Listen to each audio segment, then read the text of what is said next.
Picture this, it's a sunny afternoon in a quiet little neighborhood.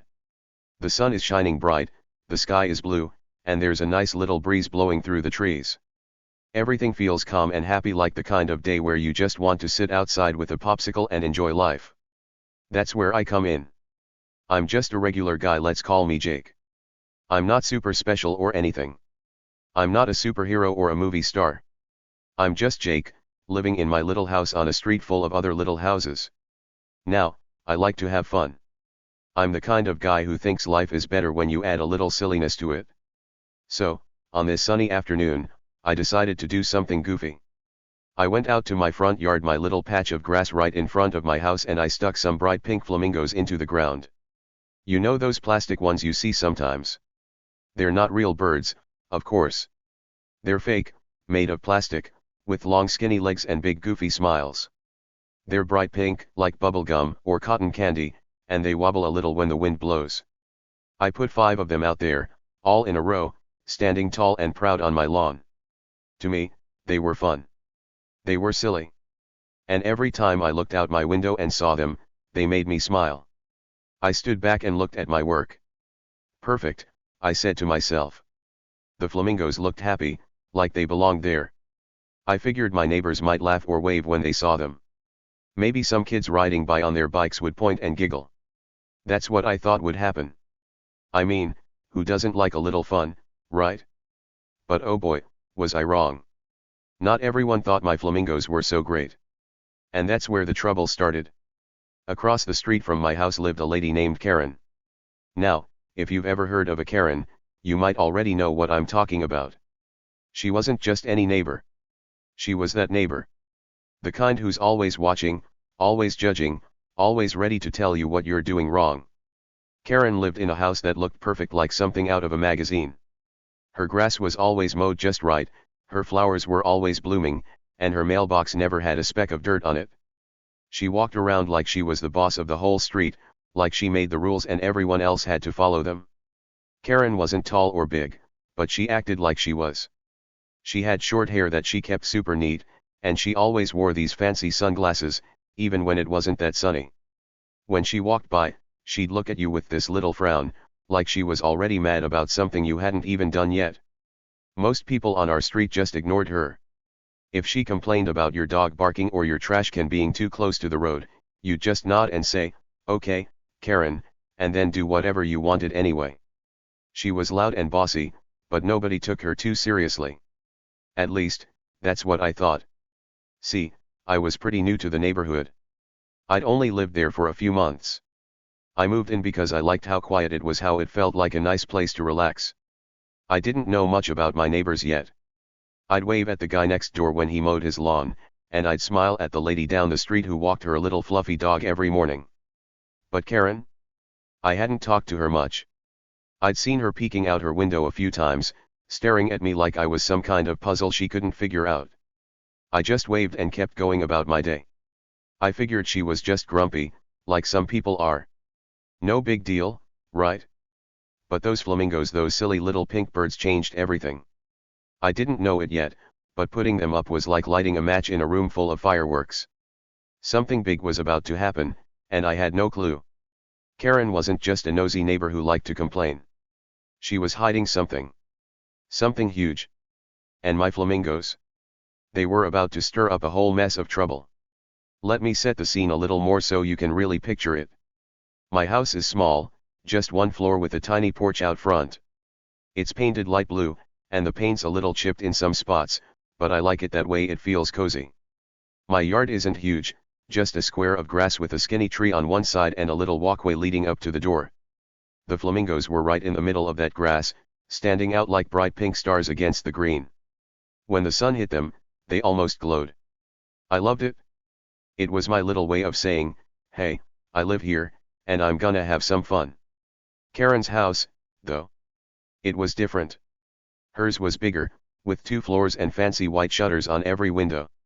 She had a big bush shaped like a perfect circle in her yard, and her driveway was so clean you could eat off it. Everything about her place screamed rules and order. My flamingos didn't fit into that at all. They were wild and silly, and I guess that's why she hated them so much. But I'm getting ahead of myself. That sunny afternoon, after I put up the flamingos, I went back inside to grab a glass of lemonade. I was feeling good, happy with my little project. I sat on my couch, looked out the window, and watched those pink birds swaying in the breeze. For a while, everything was peaceful. Birds were chirping, a car drove by slow, and I could hear some kids laughing a few houses down. It was one of those perfect days where nothing seems like it could go wrong. Then I saw her. Karen. She stepped out of her house, her arms crossed tight across her chest. She stood on her perfect porch and stared across the street right at my yard. Her sunglasses were perched on her nose, and even from far away, I could tell she wasn't happy. Her lips were pressed together in a thin line, like she was biting back a yell. She didn't move for a minute, just stood there glaring at my flamingos like they'd done something terrible to her. I watched her from my window, peeking through the curtains so she wouldn't see me. What's her problem? I muttered to myself. I mean, they were just plastic birds. They weren't loud or messy. They weren't hurting anybody. But Karen looked like I'd parked a rusty old car in her driveway or something. She shook her head, turned around, and stomped back inside, slamming her door so hard I heard it from my couch. I laughed a little. Okay, weirdo, I said under my breath. I figured that was the end of it. Maybe she'd grumble to herself, write a mean note, or call one of her friends to complain about the awful new guy across the street. I didn't care. I liked my flamingos, and they were staying right where they were. What's the worst she could do, right? Oh, if only I'd known. See, I had no idea who Karen really was. To me, she was just the grumpy lady who lived across the street. I didn't know what she was hiding behind those perfect curtains of hers. I didn't know that she wasn't just annoyed, she was mad. And I didn't know that my silly little flamingos were about to start a war.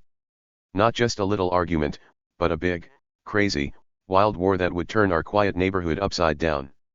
Let's rewind a bit. I want you to really get how normal everything felt before all this craziness started. That morning, before the flamingos went up, I'd been doing regular stuff. I woke up, ate some cereal, Frosted Flakes, my favorite, and watched a cartoon on TV. Then I mowed my lawn, because it was getting a little shaggy. The sun was warm, and I was sweating by the time I finished, so I took a quick shower. After that, I remembered I'd bought those flamingos at a yard sale a few weeks back. They'd been sitting in my garage, still in the bag, and I thought, why not put them up today? It seemed like a fun idea, a little something to make my yard look different from everyone else's. So I grabbed the bag, ripped it open, and pulled out the flamingos. They were even brighter than I remembered, with big black eyes painted on their faces that made them look kind of goofy. Each one had 2 metal sticks for legs, and I had to push them into the dirt to make them stand up. It took me about 10 minutes to get all 5 of them in place. I stepped back, wiped some sweat off my forehead, and grinned. Awesome, I said. I was proud of myself. It was like I'd made my own little art project. I didn't think about Karen when I did it. I didn't think about anybody, really. I just wanted to have some fun. My neighborhood was full of houses that all looked pretty much the same: green lawns, white fences, boring mailboxes. The flamingos made my place stand out. They said, Jake lives here, and he's not afraid to be a little weird. That's who I am. I like to laugh, I like to smile, and I don't care too much what other people think. At least, that's what I told myself. But Karen? She cared. She cared a lot.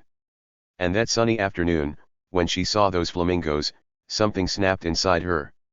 I didn't know it yet, but she wasn't just going to complain and forget about it. She was going to fight. She was going to make a big deal out of it. And why? Well, that's the tricky part. There was more to Karen than I realized.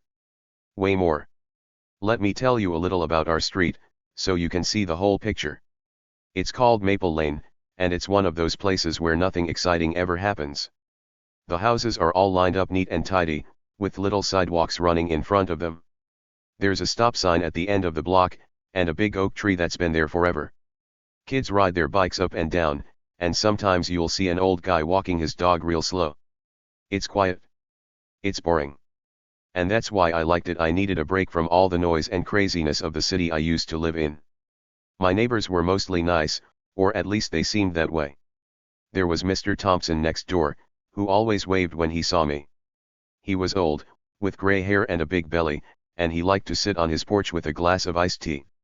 Then there was Mrs. Carter down the street, the one with the fluffy dog. She was sweet, always smiling and saying hi. A few other people lived around us too, some families with kids, a young couple who jogged every morning, and a guy who worked nights and slept all day. I didn't know them all yet, but they seemed fine. Normal. Just regular people living their lives. And then there was Karen. She didn't fit with the rest of them. Not really. She wasn't friendly like Mrs. Carter or laid back like Mr. Thompson. She was different. I'd seen her a few times before that day, but I never paid much attention. Once, I was taking out my trash, and she yelled across the street, "Bins go out Tuesday night, not Monday." I just nodded and kept going. Another time, she complained that my car was parked too close to her driveway. It wasn't, but I moved it anyway to keep the peace. She was bossy, sure, but I figured that's just how some people are. What I didn't know, what nobody told me, was that Karen wasn't just bossy for no reason. She had secrets. Big ones. And my flamingos. They were like a spotlight shining right on her, even though I didn't mean them to be. I was just having fun, but to her, it was like I'd declared war. Can you believe that? A war over some plastic birds. It sounds nuts, doesn't it? But stick with me, because this story gets wilder. Back to that afternoon. After Karen stormed inside, I didn't think much of it. I finished my lemonade, turned on the TV, and watched a game show for a while. The flamingos stayed out there, wobbling in the wind, and I kept sneaking peeks at them through the window. They looked so happy, like they were dancing or something. I even thought about adding more, maybe a blue one or a yellow one, just to mix it up. Why not, right? The rest of the day went by slow and easy. The sun started to set, turning the sky orange and pink. I made a peanut butter sandwich for dinner, nothing fancy, and sat on my porch to eat it. A few cars drove by, and I waved at Mr. Thompson when he shuffled out to get his mail. Everything felt normal. Quiet. Peaceful. I had no idea that across the street, Karen was already planning her next move. She wasn't going to let those flamingos stay. Not a chance. See, to me, those flamingos were just a silly little thing. A joke. A way to make my yard more fun. But to Karen, they were something else. They were a problem. A big, pink, wobbly problem. And she was going to do whatever it took to get rid of them. She didn't know it yet, but I wasn't going to back down either. I liked my flamingos, and I wasn't about to let some grumpy neighbor ruin my fun. So, what do you think? Can a few flamingos really start a war? That's what I asked myself later, when everything went crazy. At that moment, sitting on my porch with my sandwich, I didn't have a clue what was coming. I didn't know about Karen's secrets. I didn't know about the fight she was ready to pick. All I knew was that my flamingos were out there, making me smile, and that was enough. But oh boy, was I in for a surprise. This quiet little neighborhood. It was about to get loud. Real loud. And it all started with those goofy pink birds. Stick around, because this story's just getting started. What do you think Karen's hiding? Any guesses? Let's find out together. The very next morning after I put up my flamingos, the sun was barely up when I heard footsteps outside. I peeked out my window, still rubbing sleep from my eyes, and there she was, Karen. She marched across the street from her perfect house to my yard, moving fast like she was on a mission. Her face was all scrunched up, like she'd just bitten into a sour lemon and didn't like the taste one bit. She stopped right in front of my bright pink flamingos, her hands on her hips, and stared at them like they'd done something mean to her. I opened my front door and stepped onto the porch, still in my pajamas, blue ones with little stars on them. I wasn't scared or anything, just curious about what she wanted so early. Karen spun around to face me, her sunglasses slipping down her nose a little. "Those flamingos are an eyesore," she barked, her voice loud and sharp like a dog yapping at a stranger. "They're ugly, they're stupid, and they don't belong here. Take them down right now, or I'm calling the HOA. Now, if you don't know, the HOA is like a group of grown ups who make rules for the neighborhood. They tell you what you can and can't do, like no painting your house purple or parking your bike on the grass." I didn't like the HOA much, but I wasn't breaking any rules. My flamingos were just sitting there, being pink and goofy. So I shrugged my shoulders and said, "They're staying, Karen. It's my yard." Simple as that. I wasn't trying to be rude or start a fight. I just liked my flamingos, and I wasn't going to let her boss me around. Big mistake. Oh boy, you should have seen her face. Her eyes got all narrow, like little slits, and her mouth turned into a thin, angry line. She looked at me like I'd just thrown mud on her clean porch or something. For a second, she didn't say anything, just stared at me with those mean eyes. Then she huffed, a big loud puff of air, and muttered something under her breath. I couldn't hear all of it, but I caught a few words: "Teach you a lesson." She turned on her heel, her fancy shoes clicking on the sidewalk, and stormed off back to her house. The door slammed behind her so loud it made my windows rattle. I stood there on my porch, scratching my head. What's her deal? I said to myself. I mean, they were just plastic birds. They weren't barking or pooping on her lawn or anything. Why did she care so much? I shook my head and went back inside to eat my breakfast cereal with extra milk, because that's how I like it. I figured Karen was just being her usual grumpy self. She'd yell for a bit, then forget about it. That's what grumpy people do, right? They complain, then move on. At least, that's what I thought. But Karen wasn't done. Not even close. Later that day, around lunchtime, I was in my kitchen making a peanut butter sandwich when I heard her voice again. I looked out the window, and there she was standing in her yard, on her phone, waving her arms like a crazy person. She was yelling so loud I could hear her through the glass, even with my windows closed. "He's ruining the neighborhood," she shouted, pointing right at my flamingos. "Those awful things. They're a disgrace. Someone needs to stop him." I pushed the curtains aside a little more to get a better look. Karen's face was red, like a tomato, and she kept pacing back and forth, her phone pressed to her ear. She was talking to someone, maybe the HOA, maybe a friend, I didn't know. Every few seconds, she'd point at my yard again, shaking her finger like she was scolding a naughty dog. "It's ridiculous," she yelled. "He thinks he can do whatever he wants. Well, not on my street." I rolled my eyes and took a bite of my sandwich. "She's nuts," I mumbled with my mouth full. I wasn't worried. Let her yell all she wanted, I wasn't taking my flamingos down. They made me happy, and it was my yard, my rules. Besides, what could she really do? Call the HOA? Fine. They'd probably just laugh and tell her to chill out. I leaned back in my chair, thinking it was no big deal. Karen was loud, sure, but she couldn't make me do anything. Here's the thing, though, she didn't know I'd been watching her too. Not just that day, but for a while. See, I'm the kind of guy who notices stuff. I don't mean to be nosy or anything, but when you live across the street from someone like Karen, it's hard not to see things. And lately, I'd seen something strange. Something that didn't add up. What do you think I spotted? Hang on, I'll tell you, but let's build up to it slow so you can feel the sneaky fun of it. First, let's go back to that morning. After Karen stomped off, I finished my cereal and decided to sit on my porch for a bit. The sun was warm, and I wanted to keep an eye on my flamingos just in case she tried something silly, like sneaking over to pull them out of the ground. I grabbed a glass of water, plopped down in my old rocking chair, and watched the street. Everything was quiet for a while. A kid rode by on a scooter, and Mr. Thompson next door waved at me while he watered his plants. Normal stuff. But then I saw Karen's curtains twitch. You know how curtains move a little when someone peeks out? That's what happened. I couldn't see her face, but I knew it was her. She was watching me, probably still mad about the flamingos. I waved at her window, just to be funny, but the curtain snapped shut real fast. I laughed. Okay, Karen, I said to myself. Be creepy if you want. That's when I started thinking about her. She was always so bossy, always acting like she owned the place. But why? Most people don't care that much about what their neighbors do. If Mr. Thompson put up a goofy flag or something, I'd just smile and keep going.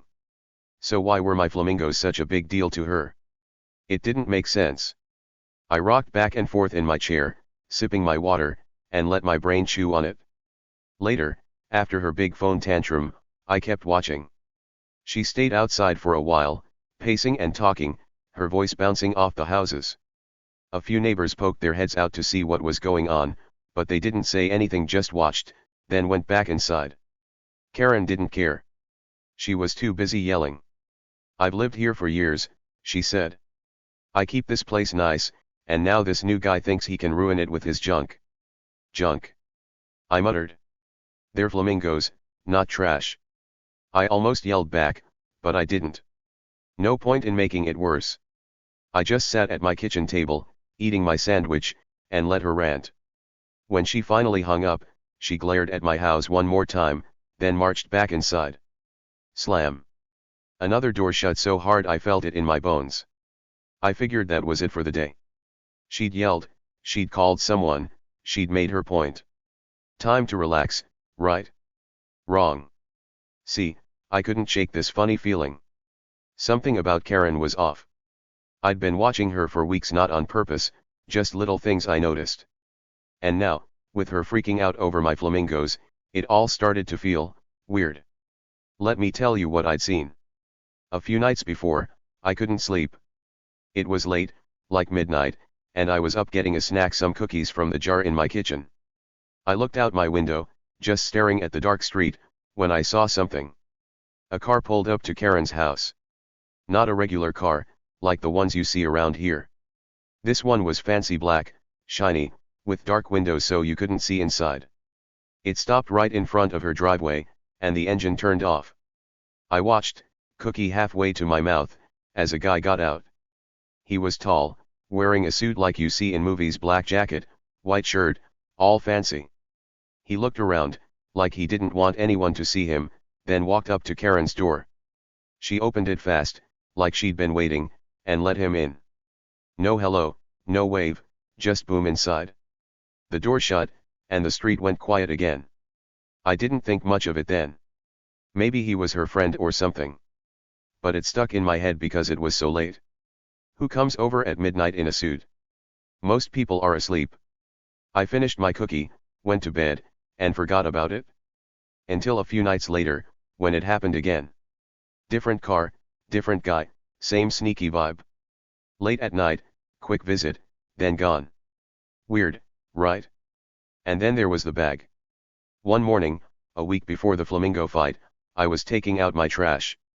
Karen's garage door was open, and I saw her dragging a big black bag out to her car. It looked heavy, she was grunting and pulling hard. She shoved it into her trunk, slammed it shut, and looked around like she was scared someone was watching. I ducked behind my trash can so she wouldn't see me. She didn't, but I saw her. And that bag. It gave me the creeps. So, back to that day with the flamingos. After her phone freak out, I started putting it all together. The late night visitors. The weird bag. The way she acted like my flamingos were a crime. Something wasn't right. She wasn't just grumpy, she was hiding something. But what? I didn't know yet. All I knew was she was mad, and I'd seen stuff she didn't want me to see. The afternoon went on, and I kept an eye out. Karen stayed inside, but I could feel her watching. My flamingos stood there, pink and proud, like they didn't care about her at all. I liked that about them, they were tough in their own silly way. But Karen? She wasn't giving up. I could tell. She'd threatened the HOA, and I had a feeling she'd do more. By dinner time, I was eating spaghetti and still thinking about it. The sun was going down, and the street was quiet again. I looked out at my flamingos, glowing a little in the orange light. "You guys are causing trouble," I said with a grin. But I wasn't mad. I was ready. Karen could yell all she wanted, I wasn't scared. What do you think I spotted? All those sneaky clues were piling up. Something big was coming, and it was all because of those goofy birds. Days went by after that first big fight with Karen, and let me tell you, she didn't let up. Not even a little bit. She was like a dog with a bone, she just wouldn't stop chewing on it. The morning after she yelled at me about my flamingos, I woke up, yawned, and shuffled to my front door to grab the newspaper. That's when I saw it, a little white note taped right there on my doorstep. I picked it up, rubbed my sleepy eyes, and read it. The writing was all sharp and angry, like someone had pressed the pen real hard into the paper. It said, remove those ugly birds. They're ruining everything. I knew right away it was from Karen. Who else would care so much about my silly pink flamingos? I laughed a little, crumpled the note into a ball, and tossed it into my trash can. Nice try, Karen, I said to myself. I wasn't scared of her notes. Those flamingos were staying right where they were, stuck in my yard, wobbling in the breeze, making me smile every time I looked at them. To me, they were my little rebellion. You know, like when you wear mismatched socks just because you can. That's how I felt. Karen could grumble all she wanted, I wasn't budging. But she didn't stop with the note. Oh no, Karen was just getting started. A couple days later, I went out to check my mailbox. The sun was shining, birds were chirping, and everything felt nice until I opened the box. Inside was a letter, all official looking with a fancy logo on top. It was from the HOA, the neighborhood rule people. I ripped it open and read it fast. It said something like, "Dear resident, we've received a complaint about your lawn decorations. They may not meet community standards. Please remove them or contact us." There was more, but I didn't bother with the details. I knew who complained. Karen. I stood there by the mailbox, the letter in my hand, and looked across the street at her house. Her curtains twitched just a little, like she was peeking out to see if I'd read it. I waved the letter at her window and grinned real big. "Not happening, Karen," I yelled, loud enough for her to hear. Then I marched back inside, tossed the letter on my kitchen table, and made myself a bowl of ice cream. Vanilla with sprinkles, my favorite. I wasn't going to let some silly HOA letter ruin my day. Those flamingos were mine, and they were staying. Period. But Karen kept going. Every day, it was something new. One morning, I found another note on my doorstep. This one said, "Those birds are a disgrace. Take them down now." The "now" was underlined 3 times, like she was super mad. I just shook my head and added it to the trash pile. Another day, I caught her standing in her yard, staring at my flamingos with her arms crossed, muttering to herself. I couldn't hear what she said, but her face was all scrunched up again, like she was planning something mean. Then, a few days later, I saw her talking to Mr. Thompson, my nice old neighbor next door. She was waving her arms, pointing at my yard, and he was just nodding, looking confused. I figured she was trying to get him on her side, maybe to gang up on me or something. But when I waved at Mr. Thompson later, he waved back and smiled, so I don't think it worked. Karen was trying hard, though. Real hard. She wanted those flamingos gone, and she wasn't giving up.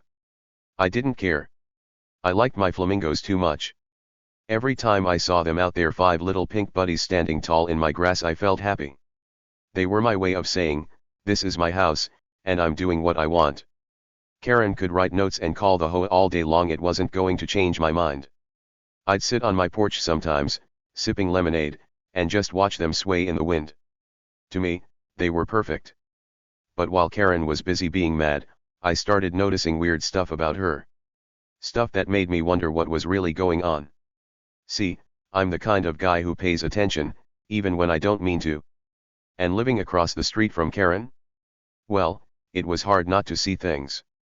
Little things at first, then bigger things. And the more I saw, the more I thought, something's not right here. It started a few nights after the HOA letter. I couldn't sleep, too much ice cream before bed, maybe.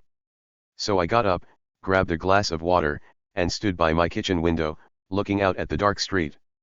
Everything was quiet. The moon was up, shining soft light on the houses, and my flamingos looked like little pink shadows in the yard. I was about to go back to bed when I saw a car. Not just any car, but a fancy one.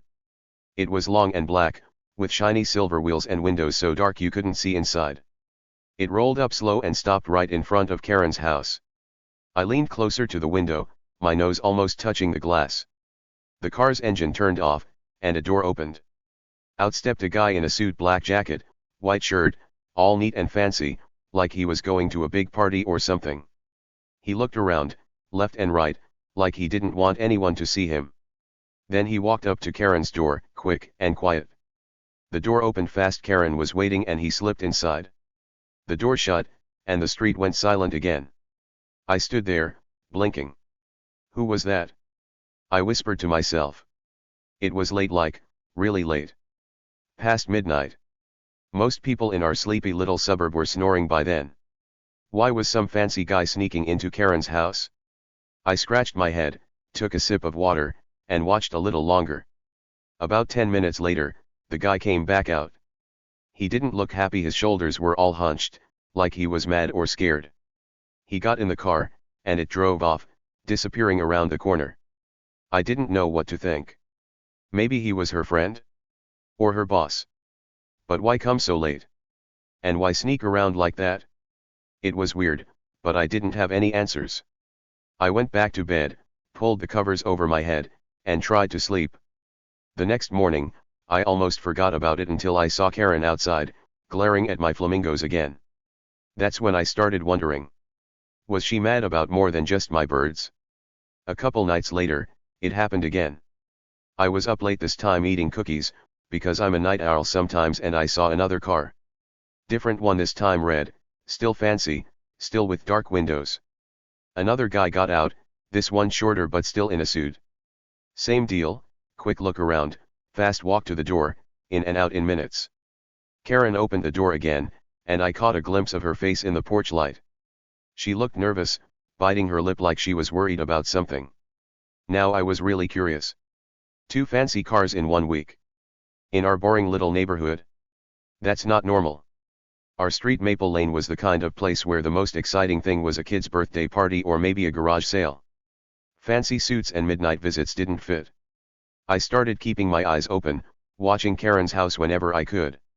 Then came the big one, the bag. It was a Saturday morning, a few days after the second car. I was taking my trash out, dragging the big green bin to the curb. Karen's garage door was open, which was rare, she usually kept it shut tight. I glanced over, not trying to be nosy, just looking. And there she was.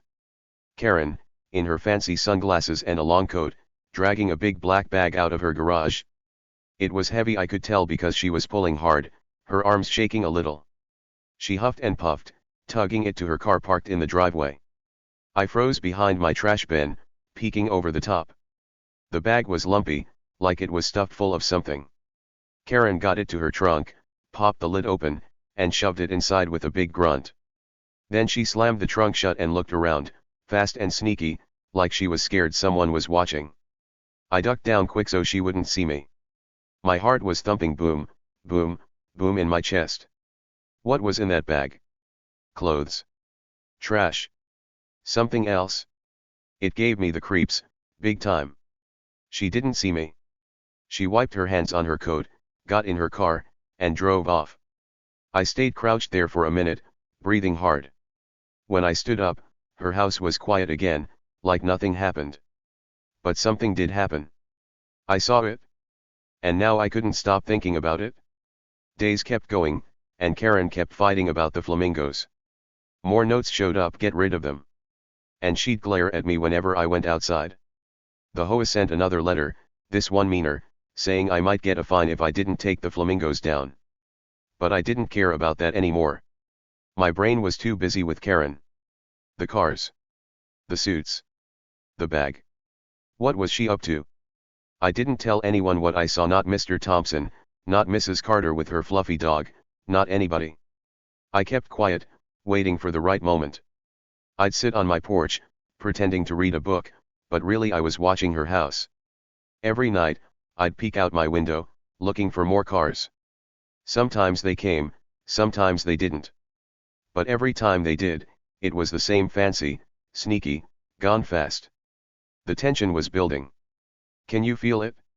It was like a rubber band stretching tighter and tighter, ready to snap. Karen was mad about my flamingos, sure, but there was more to it. Something big. Something secret. I didn't know what yet, but I was starting to guess. Maybe she wasn't just a grumpy neighbor. Maybe she was hiding something she didn't want anyone to find out. And my flamingos? They were making her nervous. Why? I wasn't sure. But I was going to find out. Then it happened. One afternoon, everything changed. The sun was shining bright, and I was out in my yard, watering my lawn with a big green hose. Water sprayed all over, making little rainbows in the air, and my pink flamingos stood there, looking happy as ever. I was humming a little song to myself, just enjoying the day, when I heard her voice. Loud. Mad. Coming fast. That's it? Karen screamed. I turned around, and there she was, charging across the street like a bull in a cartoon. Her face was red, her sunglasses were slipping down her nose, and her arms were waving like she was trying to fly. She stopped right in front of me, so close I could see the sweat on her forehead. "I've had enough of you and those stupid flamingos," she yelled, pointing at my birds like they'd bitten her or something. "They're a public nuisance, and I'm done. I'm calling 911 right now." I blinked at her, water still dripping from the hose in my hand. 911. I said. 4 flamingos. I couldn't help it, I started laughing. It was so silly. Who calls the police over plastic birds? But Karen wasn't laughing. She whipped out her phone from her pocket, punched in the numbers, and held it to her ear. Her eyes were locked on me, mean and narrow, like she thought she'd finally won. "Help," she said into the phone, her voice all high and shaky. "My neighbor's harassing me with his awful lawn decorations. I can't take it anymore. Please send someone quick." She even squeezed out a few fake tears, sniffing loud like she was crying for real. I stood there, still holding the hose, water puddling around my sneakers, and laughed even harder. Fake crying to 911 about flamingos? That was the funniest thing I'd ever heard. Karen glared at me, her fake tears drying up fast. "You think this is a joke?" she snapped. "Just wait. They'll make you take those ugly things down." She crossed her arms, smirking a little, like she was so sure she'd beat me this time. I just shrugged and kept watering my grass, still chuckling. "Okay, Karen," I said. "Call whoever you want. My flamingos aren't going anywhere." For a minute, it was just me and her, me with my hose, her with her phone, standing there in the sunny yard. The neighborhood was quiet, except for the sound of water splashing and a few birds chirping in the trees. I figured she'd hang up, stomp back home, and that'd be it. Maybe the 911 people would tell her to stop being silly. I mean, they've got real stuff to worry about, right? Not pink birds.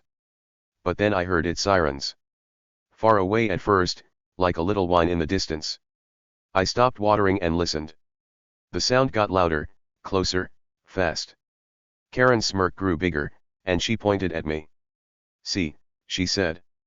"They're coming for you. You're in trouble now." I turned off the hose and set it down, my heart beating a little quicker. Sirens. For real?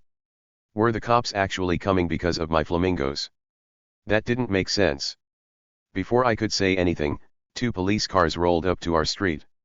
They came fast, tires squealing a little as they stopped right in front of my house. The sirens shut off, and the red and blue lights kept flashing, bouncing off the windows all around. I swallowed hard, looking at those cars. 2 of them. Big, shiny, with police written in big letters on the side. 4 cops stepped out, 2 from each car wearing dark uniforms and hats, their badges glinting in the sun. Karen clapped her hands together, grinning like she'd just won a prize. "Ha," she shouted. "Told you. Now you'll have to listen."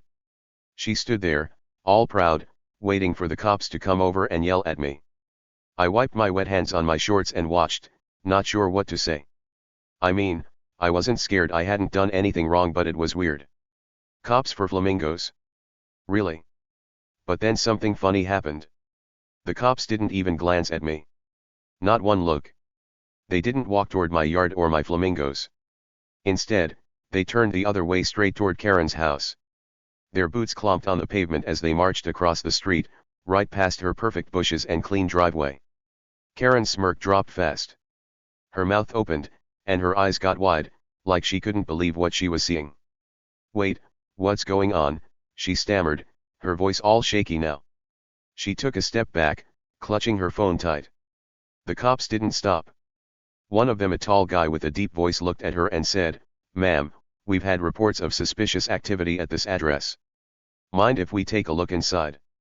He didn't sound mad, just calm, like it was no big deal. But Karen? She looked like she'd seen a ghost. Her face went white pale as a sheet and her hands started shaking. "Suspicious activity," she squeaked. What? No. That's ridiculous. I called you about him. She pointed at me, her finger wobbling in the air. He's the problem. His flamingos are the nuisance. The cop didn't even turn his head my way. He just kept looking at her, one eyebrow up a little, like he didn't believe her story. I stood there, leaning against my porch railing now, watching it all unfold. My flamingos were behind me, still wobbling in the breeze, and I couldn't help but grin. Something big was happening, and it wasn't about me. Karen was in trouble, real trouble, and she didn't see it coming. But I did. Well, sort of. See, I wasn't the only one watching Karen. Turns out, I'd been right to wonder about her sneaky secrets. Let me back up a bit so you can get the whole picture. For weeks, I'd been noticing weird stuff about Karen. Late night cars pulling up to her house, fancy ones with dark windows. Guys in suits sneaking in and out, fast and quiet. And that big black bag I saw her shove into her trunk one morning, it was heavy, lumpy, and creepy. I'd kept quiet about it, just watching, waiting. But I wasn't dumb. I knew something was up. And a few days ago, I'd done something about it. See, after the HOA sent me that second mean letter, I started thinking harder. Karen was fighting so much about my flamingos, but why? They were just silly birds. It didn't add up unless she was hiding something bigger. Those cars, that bag, her sneaky looks, it all felt wrong. So, one night when I saw another fancy car roll up, I grabbed my phone. I didn't call 911 right away, I wasn't sure yet. Instead, I called the police station's regular number, the one you use for stuff that's not an emergency. A nice lady answered. "Police station, how can I help you?" she said. I took a deep breath and told her what I'd seen: cars at night, suits, the bag, all of it. "I don't know what's going on," I said, "but my neighbor's acting weird, and I think you should check it out." I gave her Karen's address and hung up, feeling a little nervous. I didn't want to be a tattletale, but something told me it was important.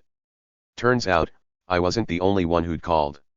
While the cops were talking to Karen, I saw Mr. Thompson peek out from his porch next door. He waved at me, a little smile on his face, and I waved back. Later, I found out he'd called the police too about those late-night visitors he'd seen. And Mrs. Carter, the lady with the fluffy dog? She'd noticed stuff too, like strange noises from Karen's garage. The whole neighborhood had been watching, little by little, and we'd all tipped off the cops without even knowing it. Back to that afternoon, Karen was freaking out now. "This is a mistake," she yelled at the cops. "You're supposed to be arresting him. Look at those flamingos. They're awful." She pointed at my yard again, but the cops didn't care. The tall one said, "Ma'am, step aside, please," and they walked right up to her front door. She tried to block them, her arms flailing, but another cop, a lady with short hair, gently moved her out of the way. I watched, my mouth open a little, as they went inside. Karen stood in her yard, breathing hard, her sunglasses falling off completely now. She looked at me, her eyes full of panic, and I just shrugged. "Guess it's not about the flamingos," I said, loud enough for her to hear. She didn't say anything back, just stared, like she couldn't believe it was happening. The cops were in there for a while. I sat on my porch steps, the hose dripping beside me, and waited. Neighbors started coming out: Mr. Thompson, Mrs. Carter, even the young couple who jogged every morning. We all watched, whispering to each other. "What's going on?" someone asked. "Did she do something bad?" another said. I didn't say much, just kept my eyes on Karen's house. Then the cops came out, and they weren't empty-handed. The tall guy was carrying that big black bag, the one I'd seen her shove in her trunk. Another cop had a stack of papers, all messy and crumpled. They set everything on the hood of their car and started looking through it. Karen ran over, yelling, "That's mine. You can't take that." But the lady cop stopped her. "Ma'am, calm down," she said. "We need to see what's in here." Guess what they found? Stacks of cash, big piles of money, all rolled up with rubber bands. And those papers? They were shady, full of numbers and names, like some kind of secret list. I couldn't hear everything the cops said, but I caught words like illegal and evidence. Karen wasn't just a nosy HOA tyrant who hated my flamingos. She was running something bad, something against the law right under our noses. The tall cop turned to Karen. You've got some explaining to do, he said. Her face crumpled, and she started babbling. It's not what it looks like. I didn't do anything. It's his fault. She pointed at me again, but nobody listened. The lady cop put handcuffs on her wrists, click, click, and Karen started crying for real this time. No. You can't do this, she wailed, but they led her to the police car anyway. I stood up, my jaw dropping. Karen grumpy, bossy Karen was a criminal. All this time, she'd been yelling about my flamingos, but she was the one hiding secrets. Those late night cars? Probably people she was working with. That bag? Full of money she wasn't supposed to have. And my flamingos? They must have made her nervous. Maybe she thought I'd figure her out. Turns out, I did. The cops put her in the car, and she glared at me through the window, her face all red and teary. I waved at her, real slow, and smiled. Bye, Karen, I said. The car drove off, sirens quiet now, and the street went still. My flamingos stood there, pink and proud, like they'd won the fight all by themselves. The police car with Karen inside rolled away slow, its tires crunching on the road. I watched it go, still standing on my porch steps, my wet sneakers squeaking a little from the hose water. The red and blue lights flashed one last time as it turned the corner, and then she was gone. Karen grumpy, yelling, nosy Karen was gone, and my flamingos were still here. I looked at them, 5 pink buddies wobbling in the breeze, and grinned big. You guys did it, I said, like they could hear me. You won. The other police car stayed parked in front of Karen's house. The 2 cops who'd gone inside were still there, talking to each other and looking at the stuff they'd found, the big black bag full of money and those messy papers. The tall cop held the bag open, pulling out stack after stack of cash. I couldn't see how much it was from my porch, but it looked like a lot like the kind of money you see in movies when someone robs a bank. The lady cop flipped through the papers, her eyebrows scrunching up like she was confused or surprised. I stepped off my porch and walked a little closer, staying on my side of the street. I didn't want to get in their way, but I was too curious to just sit there. Neighbors were out now, all over the place. Mr. Thompson stood on his lawn, his watering can still in his hand, dripping onto his grass. Mrs. Carter was down the street, holding her fluffy dog tight, her mouth open like she couldn't believe it. The young jogging couple stood by their mailbox, whispering to each other and pointing at Karen's house. Everyone was watching, waiting to see what happened next. The tall cop looked up and saw us all staring. Folks, go back to your houses, he said, his voice loud but not mean. We've got this under control. Nobody moved right away. We were too shocked. I mean, this was Maple Lane. Nothing big ever happened here. Kids rode bikes, dogs barked, and sometimes we had a barbecue. But police cars? Handcuffs? Secret money? That was crazy. I took a few steps back toward my porch, but I kept my eyes on the cops. The lady cop pulled out a little notebook and started writing stuff down, fast, like she didn't want to forget anything. The tall cop grabbed a radio from his belt and talked into it, his voice all crackly and serious. Yeah, we've got her in custody, he said. Found cash and documents. Sending a team to process the scene. I didn't know what process the scene meant exactly, but it sounded important, like they were going to dig through Karen's house for more clues. I sat back down on my steps, the wood creaking under me, and watched. My flamingos were right there, a few feet away, their goofy black eyes painted on like they were smiling at me. I couldn't believe it, those silly birds had started all this. Well, sort of. Karen started it by freaking out, but my flamingos kept it going. And now here we were, with cops and secrets and Karen in handcuffs. Wild. Mr. Thompson shuffled over to my yard, still holding his watering can. He's old, with gray hair and a big belly, and he walks slow, but he made it over to me. Jake, he said, his voice all scratchy. Did you know about this? He nodded toward Karen's house, where the cops were still busy. I shook my head. Not really, I said. I saw some weird stuff like cars at night and that bag, but I didn't know it was this big. I pointed at the flamingos. Guess they made her nervous, huh? Mr. Thompson chuckled, a low rumbly sound. Guess so, he said. I saw those cars too. Thought they were odd, but I didn't think she was a crook. He shook his head, water sloshing in his can. Called the police last week about it? Didn't expect this. Me neither, I said. I called too about the bag. Looks like we weren't the only ones. I looked down the street at Mrs. Carter, who was still hugging her dog. She must have called too. Mr. Thompson nodded. Good thing we did. Who knows what she was up to? He looked at my flamingos and grinned. Those birds of yours stirred up a hornet's nest, Jake. I laughed. Yeah, they did. I gave one of the flamingos a little pat on the head, its plastic beak cool under my hand. Good job, buddy. The cops kept working. Another car showed up, not a police one this time, but a plain gray van with no windows. 2 more people got out, wearing jackets that said evidence team on the back in big yellow letters. They carried bags and boxes into Karen's house, and I heard them clomping around inside. The tall cop waved them in, pointing at the black bag and papers on the car hood. Start with this, he said. Then check the garage. The garage? I perked up when I heard that. That's where I'd seen Karen dragging the bag from. What else was in there? More money? More papers? Something worse? My brain was buzzing with questions, but I didn't have answers yet. I just sat there, watching, letting it all sink in. Mrs. Carter walked over next, her fluffy dog trotting beside her on a leash. She's small, with curly white hair, and she always wears bright sweaters. This one was pink, almost as bright as my flamingos. Jake, she said, her voice all high and wobbly. What in the world is happening? Was Karen a bad guy? Looks like it, I said. Cops found money and stuff in her house. She was hiding something big. Mrs. Carter gasped, her hand flying to her mouth. Oh my goodness. I knew she was grumpy, but this?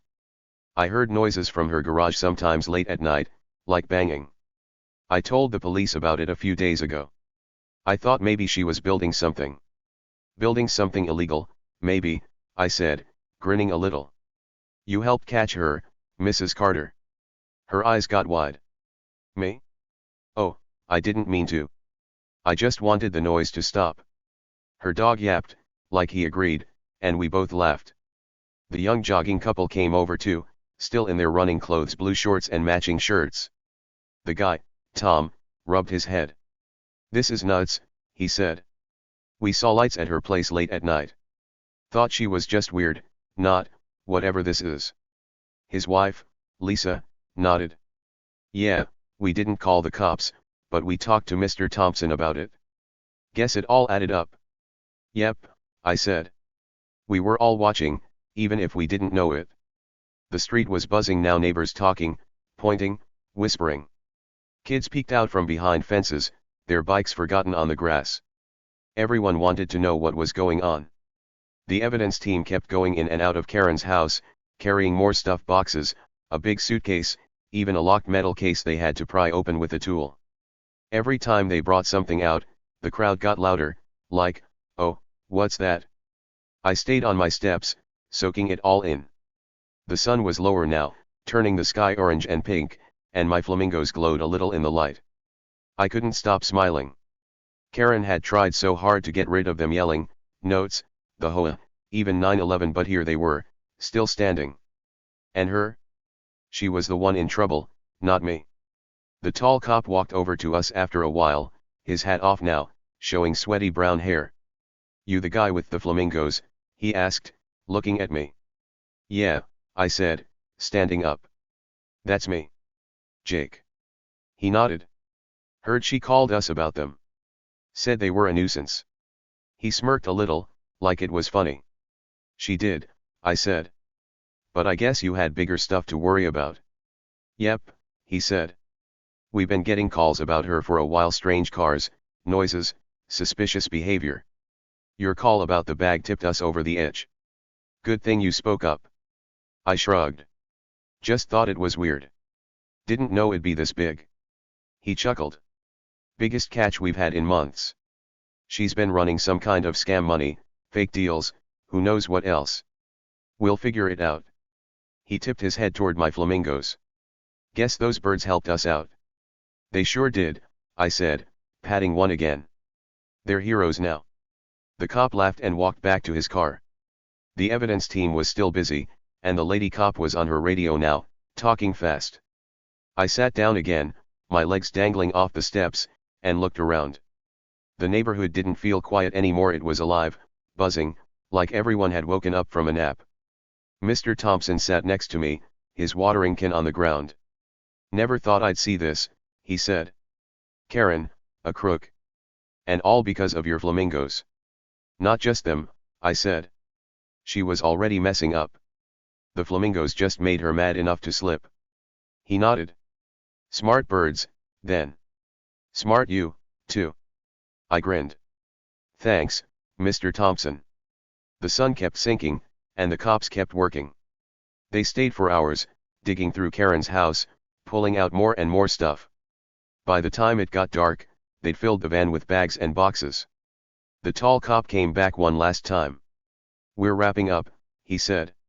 "She's not coming back anytime soon." "Good," I said. "Think she'll miss her perfect bushes?" He laughed. "Maybe. But she's got bigger problems now."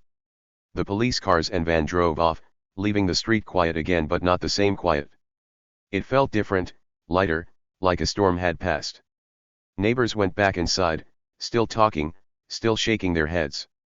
I stayed on my porch, the night air cool on my face, and looked at my flamingos.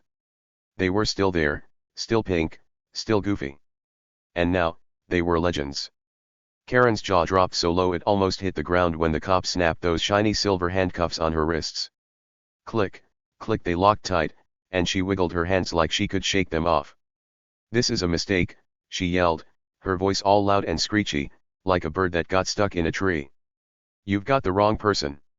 I didn't do anything. But nobody was buying it, not the cops, not me, not even the neighbors peeking out from their porches. Her fake tears didn't work this time. The lady cop just shook her head, and the tall cop grabbed her arm, gentle but firm, and led her to the police car. She kept yelling as they pulled her along. "It's his fault," she shouted, pointing at me with her cuffed hands. "Those flamingos. They're the problem. Arrest him." I stood there on my porch steps, my arms crossed, and just grinned. The cops didn't even look my way. They opened the car door, helped her inside, well, kind of pushed her a little when she wouldn't sit, and slammed it shut. Karen's face pressed against the window, all red and mad, staring at me like I'd ruined her life.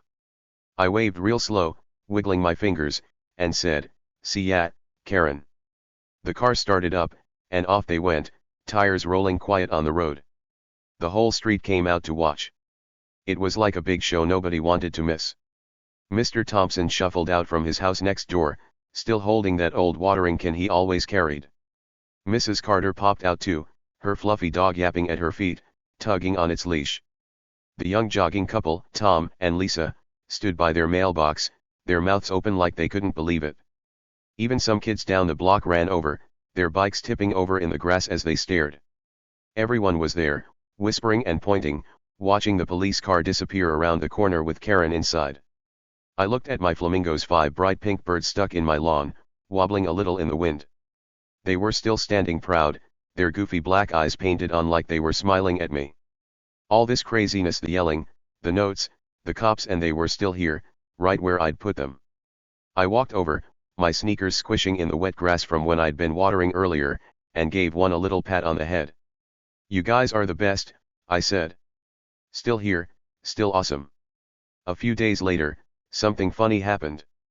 I went to my mailbox like I do every afternoon to see if anything came. Usually it's just boring stuff, like bills or ads for pizza. But this time, there was a white envelope with HOA written on it in big letters. I groaned a little, thinking it was another mean letter about my flamingos. Karen had gotten them to send me warnings before, saying my birds didn't fit the rules or whatever. I ripped it open, ready to toss it in the trash, but then I read it and my eyes got wide. It wasn't a warning. It was an apology. Can you believe it? The letter said, "Dear Mr. Jake, we're sorry for the trouble with your lawn decorations. After recent events, we see there was no problem. Keep your flamingos if you want. Thanks for being a good neighbor."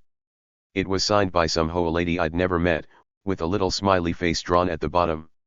I laughed out loud, right there by the mailbox, and held the letter up like a prize. "Ha!" I said.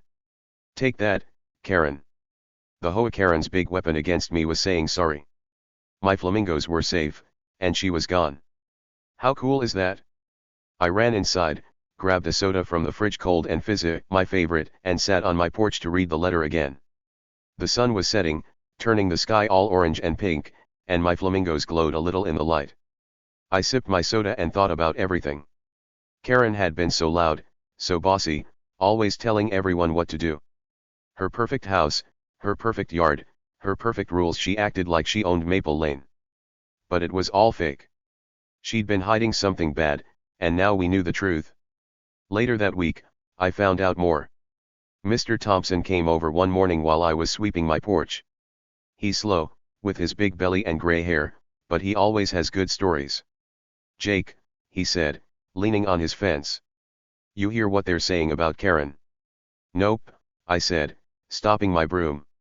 "What'd she do?" He grinned, showing his crooked teeth. "She was scamming people for years.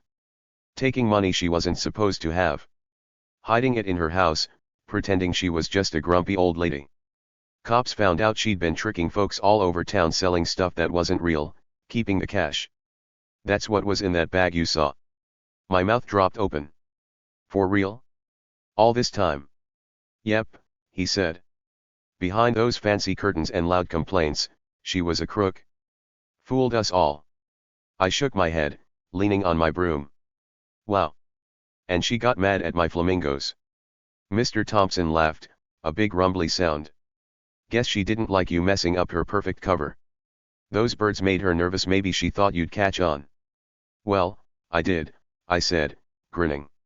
"Sort of." He nodded. "You sure did. Good thing, too. She's gone now, and we're free of her." I looked across the street at her house. It was quiet now, no curtains twitching, no Karen yelling. The cops had locked it up after they took her away, and a big "for sale" sign went up a few days later. Nobody lived there anymore, and it felt lighter.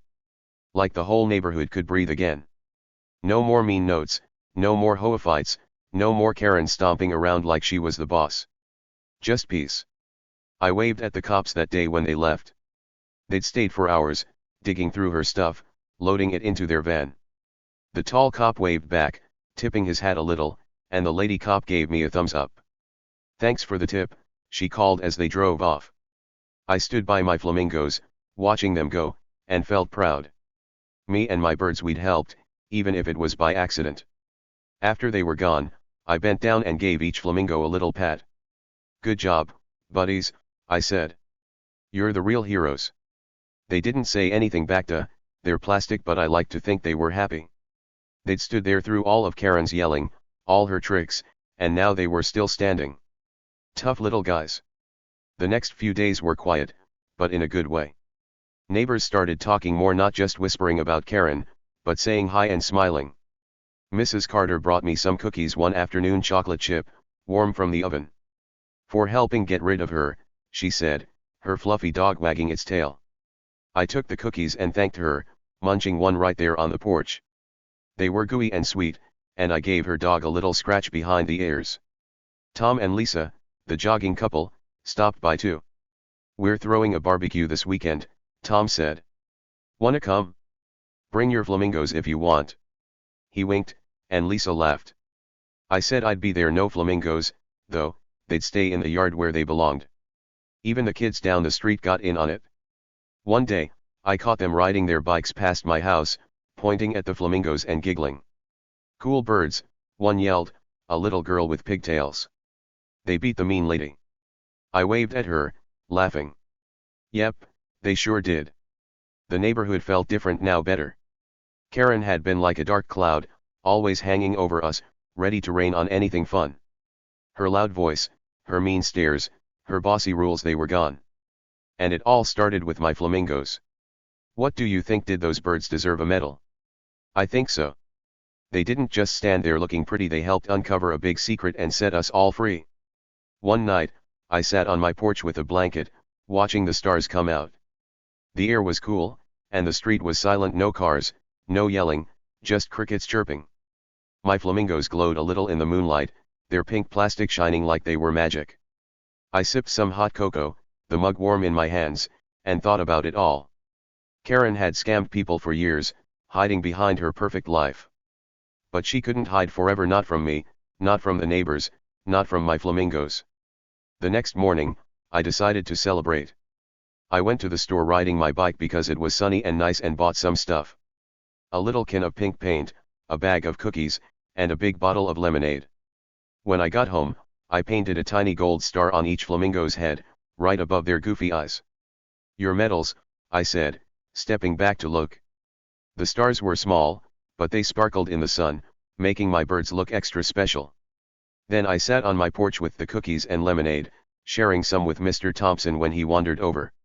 "Nice stars," he said, munching a cookie. "They earned M." "Yep," I said, pouring him a glass. "Best flamingos ever." We sat there, eating and drinking, watching the street.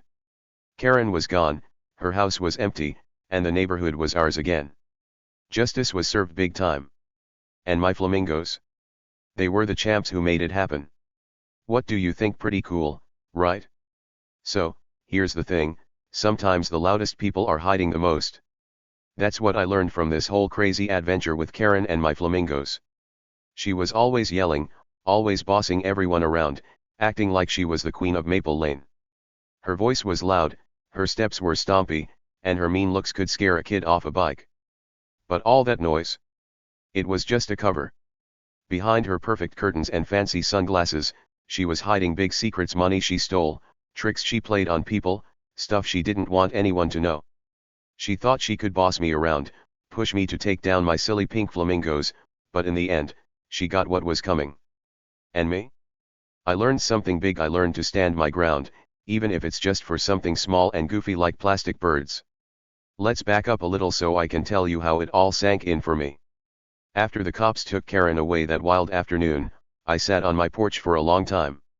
The sun was gone, the sky was dark, and the stars were popping out, little twinkly lights all over.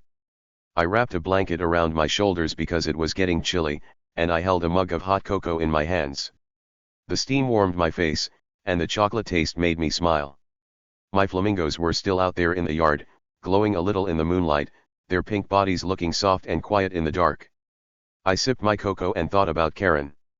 She'd been so loud, screaming about my flamingos, writing mean notes, calling the HOA, even dialing 911 like it was some big emergency.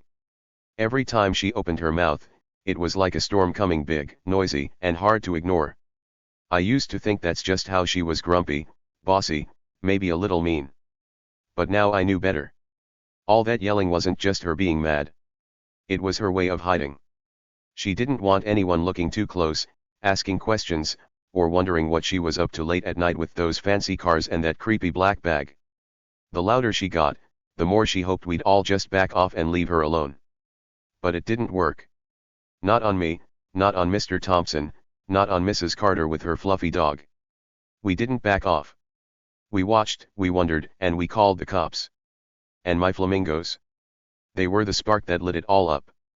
Karen thought she could scare me into taking them down, but I didn't budge. I stood my ground, kept my birds right where they were, and that made her slip up. She got so mad, so loud, that she couldn't hide anymore. The quiet ones like me, like my neighbors, like those goofy flamingos surprised her. And that's what got her caught. I leaned back on my porch steps, the wood creaking a little, and looked at the stars. They were so tiny up there, but so bright, like little dots of hope in the big black sky. I started thinking about what it all meant. Karen was gone now, hauled off in that police car with her hands in cuffs. Her perfect house was empty, her mean voice was silent, and the neighborhood felt free. All because I didn't let her push me around. All because I said, "No, these flamingos are mine, and they're staying." It made me feel strong, you know? Like I'd won something big, even if it started with something small. Those flamingos weren't just plastic toys anymore, they were a sign. A sign that you don't have to be loud or mean to stand up for what you like. You can be quiet, you can be nice, and you can still be tough. I didn't yell back at Karen. I didn't write mean notes or call her names. I just kept my flamingos in the yard and let her figure out the rest. And guess what? That was enough. The next morning, I woke up early. The sun was just peeking over the houses, turning everything gold and soft. I grabbed a bowl of cereal Frosted Flakes, because they're crunchy and sweet, and sat on my porch to eat. My flamingos were still there, of course, with those little gold stars I'd painted on their heads. They looked proud, like they knew they'd done something special. I scooped up some cereal, milk dripping off my spoon, and thought about how it all turned out. Karen thought she was the boss. She thought she could tell me what to do, make me feel small, scare me into following her rules. But she was wrong. In the end, she was the one who got scared of the cops, scared of her secrets coming out, scared of losing everything. And me? I wasn't scared at all. I just stood there with my hose that day, laughing while she fake cried to 911. I stood there while the cops marched past me to her house. I stood there while they took her away. And my flamingos stood with me, every step of the way. I finished my cereal, set the bowl down, and walked over to the flamingos. The grass was still a little wet from the dew, and my sneakers got damp, but I didn't care. I bent down and looked at each one, their goofy faces staring back at me. "You guys taught me something," I said, even though they couldn't hear me. "You taught me to stick up for what I like, even if it's silly. Even if someone loud tries to stop me." That's when it hit me, sometimes the loudest people aren't the strongest. Karen was loud, sure, but she was weak inside. She had to hide, cheat, and yell to feel big. Me? I didn't need to yell. I didn't need to be mean. I just needed to be me, Jake, the guy with the flamingos, and that was enough. The quiet ones can surprise you, and I surprised her big time. I stood up, brushed the grass off my knees, and looked around.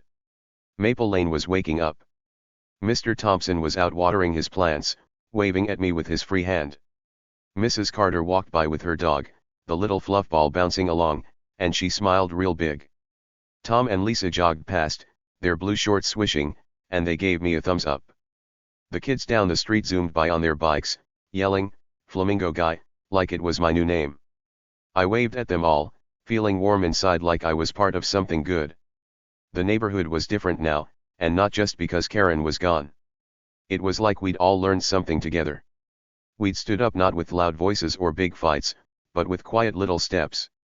Mr. Thompson calling the cops about the cars. Mrs. Carter telling them about the noises. Me tipping them off about the bag. And my flamingos, just sitting there, making Karen mad enough to mess up. We didn't even know we were a team, but we were. And we won. I went back to my porch, grabbed my broom, and started sweeping again just to keep busy. The bristles scratched across the wood, and I thought about what I'd say to you, the person reading this crazy story. What's your takeaway from this wild ride? That's what I want to know. For me, it's simple: don't let the loud ones push you around. Stand your ground, even if it's for something small like a goofy pink bird. Because sometimes, the quiet ones are the strongest. Sometimes, they're the ones who change everything. Let's think about that for a sec. Imagine you're at school, right? Maybe there's a kid who's always loud, yelling in the lunchroom, telling everyone what to do, acting like they're the boss. Maybe they tease you about your favorite shirt or your backpack or the way you draw. They're loud, so you might think they're big and tough. But what if they're hiding something? What if they're just trying to scare you so you won't look too close? Now imagine you quiet, maybe a little shy, but you like your shirt or your drawing anyway. You don't yell back. You just keep wearing it, keep drawing, keep being you. That's standing your ground. And guess what? That quiet strength can surprise them. It can win. That's what happened with me and Karen. She was the loud kid, stomping around, telling me my flamingos were dumb. I was the quiet one, not fighting, just keeping my birds where I wanted them. And in the end, her loudness fell apart, and my quietness stood tall. Pretty cool, huh? I finished sweeping, set the broom against the wall, and sat back down. The sun was higher now, warming my face, and I stretched my legs out on the steps. My flamingos looked happy in the light, their little gold stars shining like tiny crowns. I thought about how silly it all started, just me sticking some plastic birds in the dirt because I thought they were fun. Who knew it'd turn into this? A big fight, a big secret, a big win. All from something so small. Next time someone tries to push you around, remember this story. Maybe it's not about flamingos for you, maybe it's about a toy you like, a game you play, or a friend they tease. Doesn't matter how small it seems. Stand your ground. Be quiet if you want, or loud if that's your style, just don't let them take it away. Because the loud ones, they might be hiding something. And the quiet ones, they can surprise everyone. I grabbed a cookie from the plate Mrs. Carter gave me, it was still there from yesterday, a little stale but still yummy, and took a bite. Chocolate chips crunched in my mouth, and I looked at my yard again. The flamingos were perfect, right where they belonged. Karen was gone, her house was empty, and Maple Lane was ours. No more yelling, no more rules, just us, me, my neighbors, and those goofy birds. So, what do you think? What's your takeaway from this wild ride? Did it make you laugh? Did it make you cheer? Did it make you want to stand up for something you love? Let me know below, I'd love to hear it. For me, it's all about those flamingos. They're silly, they're small, but they're tough. And they taught me something big: you don't have to be loud to be strong. You just have to be you.